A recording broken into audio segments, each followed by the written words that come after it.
Welcome to Fluent Phonics. Today, we will focus on mastering the pronunciation of the word license. License. License. License.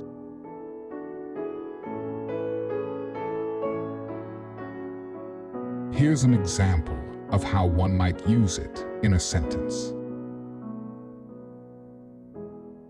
He needed to renew his driver's license before it expired.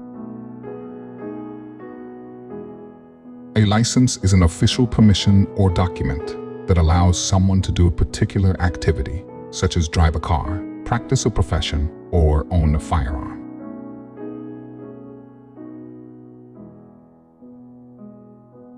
Thank you for your time. If you enjoyed this, please like and subscribe for further content.